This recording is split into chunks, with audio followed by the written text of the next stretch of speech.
I rip a page out of my diary and crumple it up, throwing it across the room.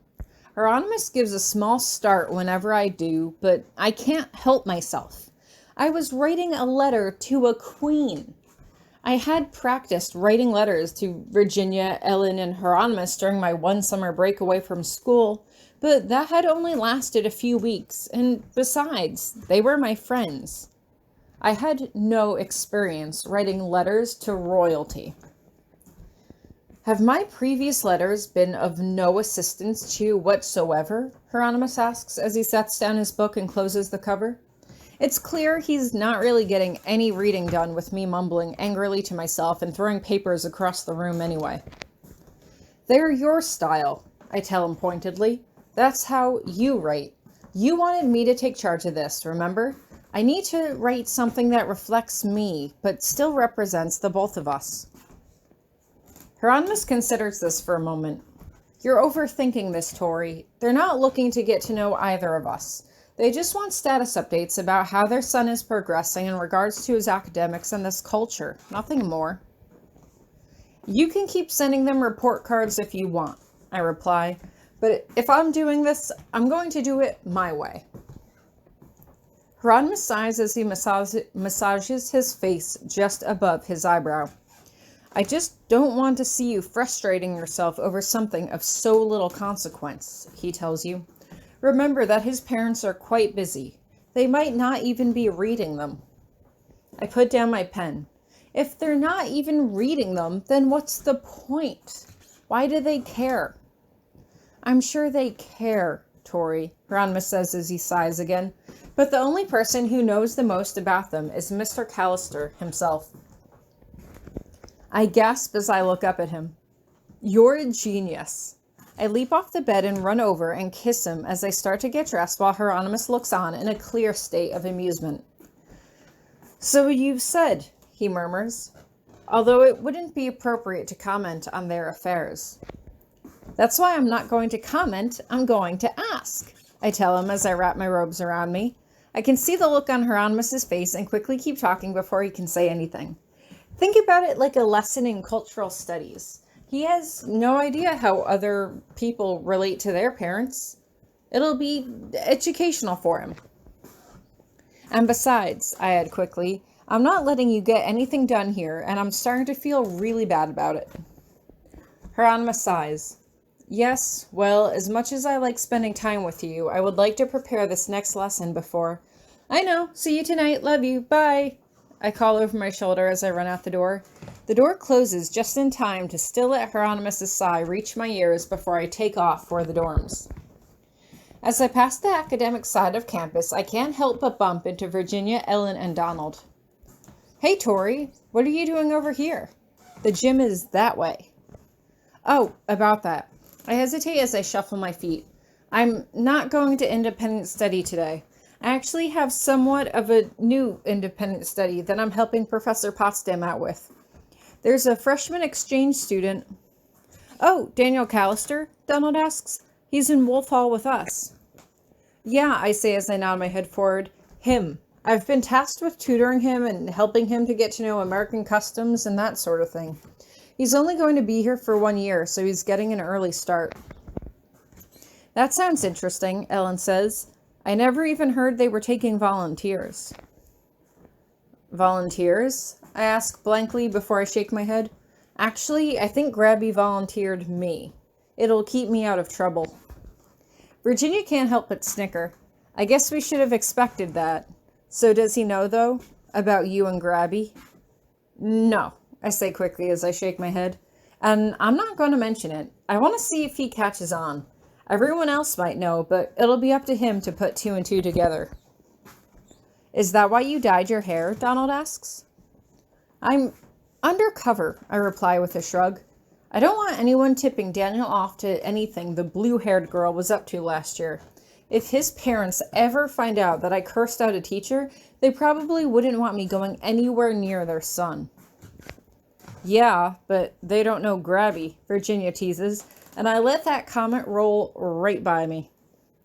Well, I don't want to hold you guys up, I say as I wave them off. Say hi to Jason for me.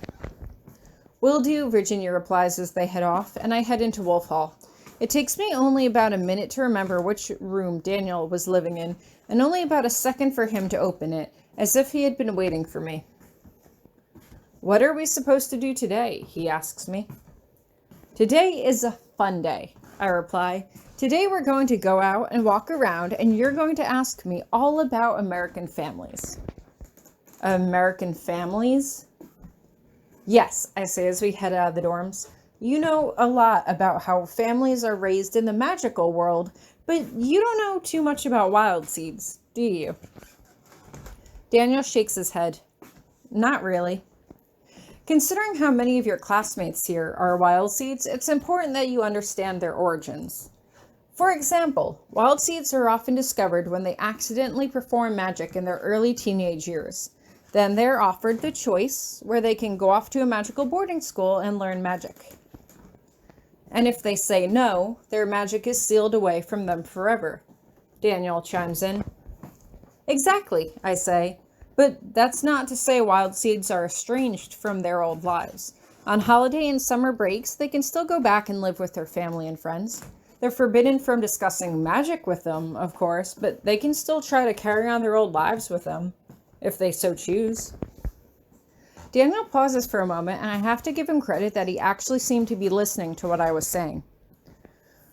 "What if they don't want to go back to their old lives?" Daniel asks. "What then?" "Then they make a second choice," I explain. "Then they can ask Professor Potsdam or whoever to erase their family's memories of them. Poof, you're no longer their son or daughter. They won't remember you at all, and even if you fail out of school and you're expelled, you'll never be able to go back to them because they won't remember who you are." Daniel shakes his head. He looks troubled, but I'm not sure by what. "Of course, you don't have to worry about that happening to you," I continue.